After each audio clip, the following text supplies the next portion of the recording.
We are living in the by any means necessary society and government. And the reason I say by any means necessary is that for years, many people felt that they did all the right things. You know, they worked hard, they were honest, they were respectful, they did all the things they've been told to do to get ahead in this society in the United States. But what did they see? They felt they watched people cut in line, people take shortcuts, people not do all the right things, but not get punished for it. They got rewarded for it. They felt, here I am working my butt off, okay? Maybe I went to school, maybe not. Maybe I learned a trade, but I go to work, I show up, I do everything I'm supposed to do, and I'm getting left behind. I'm seeing somebody come in, take shortcuts, and get ahead of me. They're driving a better car than I have, they're living in a better house than I have, and everything that I've been told that should work isn't working. In fact, it's making them feel like suckers, okay? The reward of bad behavior is enraging people. And they extended that to thinking that other people are taking shortcuts because it's being fed to them that they're taking shortcuts, like minorities, women,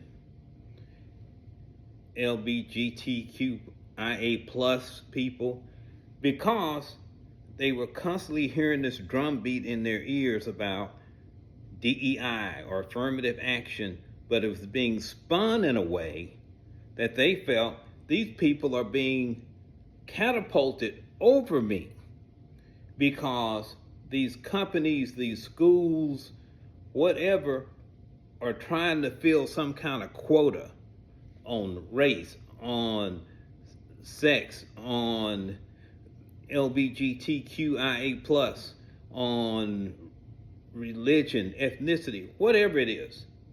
They felt like now I'm not getting ahead because these people are being shot over me into these positions.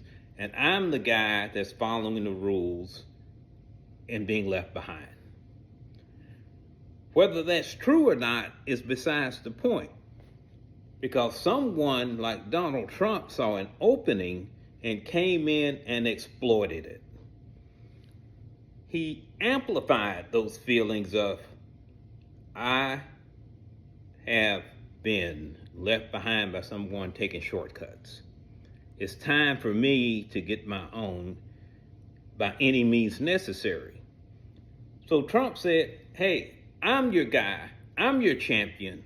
I'm going to get these people out of the country that aren't legally here to take away them as a roadblock standing in your way, taking your job. I'm going to roll back all this DEI stuff that's allowing these other people to take your place, to take your job. And I'm going to make it fair. I'm going to make America great again for you. Then suddenly these folks had a 180-degree turn on what it takes to get ahead. And what it takes is by any means necessary. What it takes is, if I'm building a casino and I've got contractors that have put in windows, carpets, whatever it may be,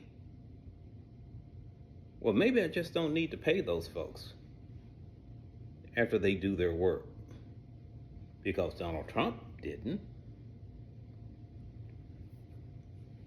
Maybe I'll vote for a guy that corners a woman in a department store dressing room and takes advantage of them. Is that really so bad? Well, apparently it's not disqualifying. Maybe it's okay to disguise payments that I'm making to a porn star that I slept with, but instead of just coming out and make those payments for keeping that person quiet during the campaign, I am going to go ahead and mischaracterize those payments as something else. Then I get caught,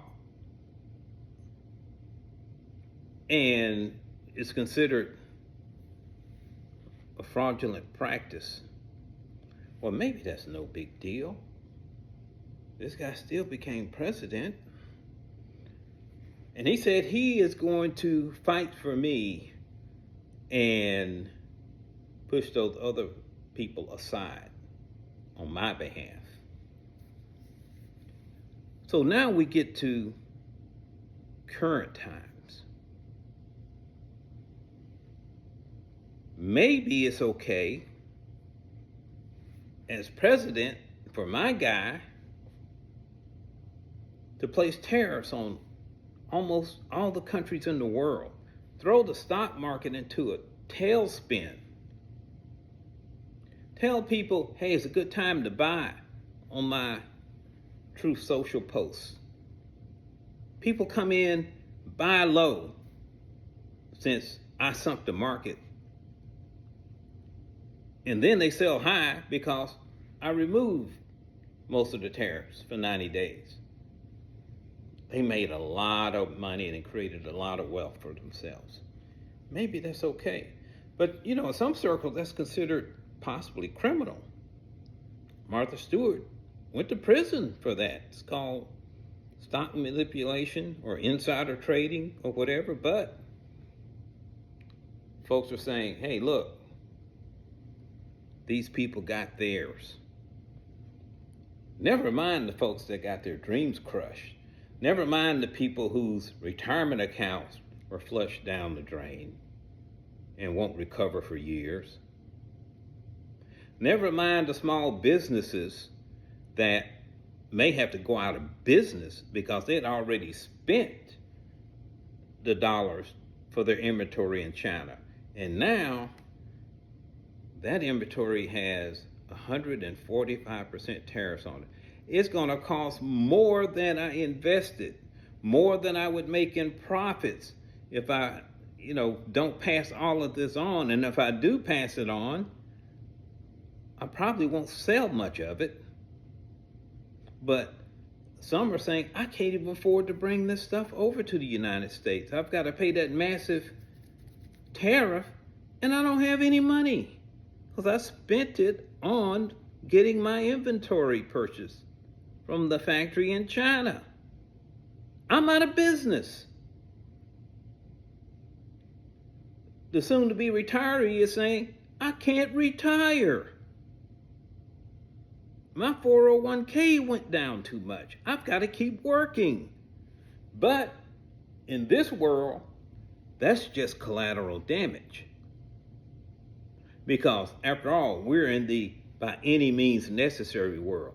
It's almost like if you're watching a monster movie, Godzilla or somebody like that, and the monster is just going through the city, stepping on cars, knocking over skyscrapers. You notice they rarely ever show the individuals that get crushed under the feet or that die when the skyscraper crashes to the ground. They focus on the main characters. And that's what's happening now. The focus is on the main characters, like Donald Trump, like Congress, like the Republicans in Congress that are just co-signing everything Trump does. That by any means necessary, society and government can't stand. Not if we want the United States that we've had for 250 years. It can't stand.